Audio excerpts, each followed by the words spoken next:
और बड़ी खबर सामने आ रही है जयपुर से। राजस्थान में एनफोर्समेंट डायरेक्टोरेट का पेपर लीक मामले में एक्शन लगातार जारी है। कार्रवाई हो रही है जयपुर में, कार्रवाई हो रही है डूंगरपुर में और जोधपुर समेत कुल मिलाकर 6 ऐसी जगह है जहां पर प्रवर्तन निदेशालय की टीम कार्रवाई कर रही है। कांग्रेस के नेता दिनेश खोड़निया और उनके रिश्तेदारों पर ईडी की कार्रवाई लगातार जारी। आपको बता दें, भूपेंद्र सारण को हिरासत में लिया गया था और 3 दिन की रिमांड पर भेजा गया था। ईडी के रिमांड पर भूपेंद्र सारण से जब पूछताछ हुई तो आप देखिए बहुत सारे ऐसे सबूत मिले हैं, बहुत सारी ऐसी जानकारी भूपेंद्र सारण ने साझा की है, जिसके बाद अब कई लोगों के नाम सामने आए हैं और जांच की जो आंच है वो दिनेश खोड़निया तक पहुंच चुकी है। दिनेश खोड़निया की बाबूलाल कटारा को आरपीएससी मेंबर बनाने में जो भूमिका रही है उसके ईडी को सबूत मिले हैं और इसी आधार पर जांच हो रही है। खोड़निया को बाबूलाल कटारा मंथली पैसे पहुंचाता था और हर महीने निश्चित राशि का भुगतान हो रहा था।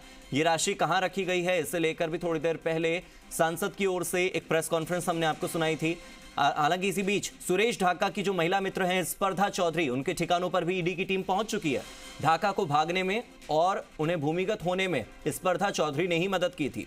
इधर दिनेश खोड़निया के बेटे के जो ससुर हैं, यानी कि जो उनके समधी हैं, उनके घर पर भी ईडी की दस्तक पहुंच चुकी है। अशोक जैन के ठिकानों पर रेड लगातार जारी है।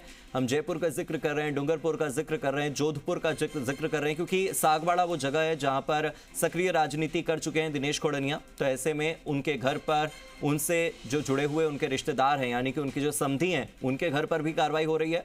पेपर लीक में शामिल होने और पैसों के लेन देन में पुख्ता सबूत हाथ लगे हैं।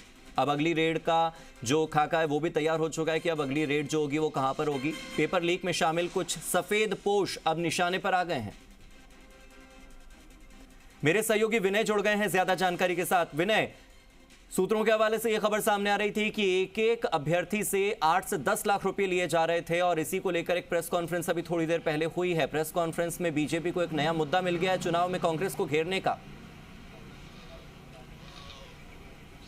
जी वाकई देखिए, पेपर लीक को लेकर लगातार जो बीजेपी है वो राजस्थान सरकार को घेरती आ रही है और पेपर लीक के प्रकरण में जब से ईडी की एंट्री हुई है तब से लगातार देखने को आ रहा है कि जो छापेमारी है वो ईडी के द्वारा लगातार की जा रही है। भूपेंद्र सारण को अभी कुछ दिनों पहले हिरासत में लिया गया और उससे जो पूछताछ हुई है उसमें कई महत्वपूर्ण जो इनपुट हैं वो ईडी के हाथ लगे हैं। और उसके बाद आज जयपुर, जोधपुर, डूंगरपुर में तकरीबन 6 ऐसे ठिकाने हैं जहाँ पर ईडी की रेड चल रही है। इस समय मैं मौजूद हूँ जयपुर के सिविल लाइन्स क्षेत्र में और आपकी जो बिल्डिंग देख रहे हैं यहाँ पे आप देख सकते हैं सीआरपीएफ का जवान है वो तैनात है इस बिल्डिंग के सिक्योरिटी में, क्योंकि ईडी की जो टीम है वो अंदर छापेमारी कर रही है।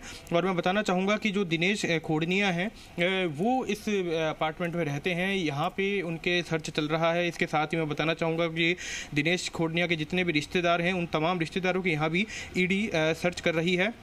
बताया जा रहा है कि जो दिनेश खोड़निया है उन्होंने बाबूलाल कटारा को आरपीएससी मेंबर बनाया था और इसकी एवज में जो कटारा है वो हर महीने कोई ना कोई निश्चित राशि जो है वो दिनेश खोड़निया तक पहुंचाता था, जिसकी जो ये सारी तमाम जो जानकारी है वो भूपेंद्र सारण ने पूछताछ में ईडी को दी है, जिसके बाद ईडी ने आज एक बार फिर से कार्रवाई को अंजाम दिया है। वहीं मैं बताना चाहूँगा जो सुरेश ढाका है इस पेपर लीक से जुड़ा हुआ, उसकी जो महिला मित्र है स्पर्धा चौधरी, उसके ठिकानों पर भी ईडी पहुंची है।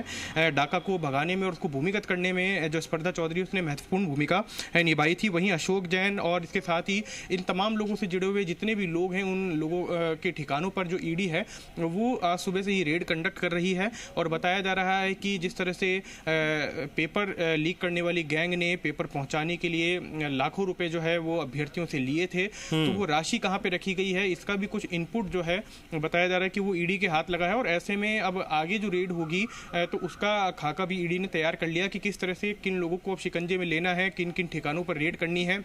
और ये माना जा रहा है कि आज जिस तरह से जयपुर, डूंगरपुर और जोधपुर के अंदर 6 ऐसे ठिकाने जहां पर ईडी रेड कर रही है वहां से भी बड़ी जो राशि है वो मिलने की संभावना जताई जा रही है। वहीं कुछ सफ़ेद पोश लोगों का नाम भी इसमें सामने आ रहा है, हालांकि वो कौन लोग हैं इसका जो किसी भी तरह का खुलासा अब तक ईडी ने नहीं किया है। लेकिन ये कह सकते हैं कि पेपर लीक का जिस तरह से मामला आया था और लगातार राजस्थान में कई पेपर लीक हुए थे जिसके चलते बीजेपी लगातार कांग्रेस सरकार को घेर रही है, इसकी शिकायत कांग्रेस कांग्रेस के कुछ नेताओं की ओर से ईडी को की गई। ईडी ने एंट्री ली इस पूरे प्रकरण में। एसओजी पहले जो इस पूरे प्रकरण की जांच कर रही थी, पेपर लीक प्रकरण की, उससे वो जो केस की फाइल है वो ईडी ने तलब की। उस केस फाइल के अंदर क्या क्या तथ्य थे, क्या क्या चीज़ें थी, उसकी स्टडी की गई। उससे जुड़े हुए जो तमाम लोग हैं उनको गिरफ्तार किया गया, हिरासत में लिया गया, रिमांड पे लिया गया और उनसे जो पूछताछ हो रही है, जो इनपुट सामने आ रहा है, उसके आधार पर अब ईडी आगे जो रेड है वो लगातार कंडक्ट कर रही है। जी, अगर इस पेपर लीक मामले के मास्टरमाइंड की बात की जाए तो ये तार सीधे तौर पर एक तो सारण से जुड़ते हैं और दूसरी तरफ अनिल कुमार मीणा और बाबूलाल कटारा तो गिरफ्तार हो ही चुके हैं, लेकिन अब जांच की आंच पहुंची है दिनेश खोड़ानिया तक। इसके बाद अब नाम सामने आ रहा है अशोक जैन का, उसके बाद नाम सामने आ रहा है सुरेश ढाका की जो गर्लफ्रेंड है यानी कि स्पर्धा चौधरी, उनका।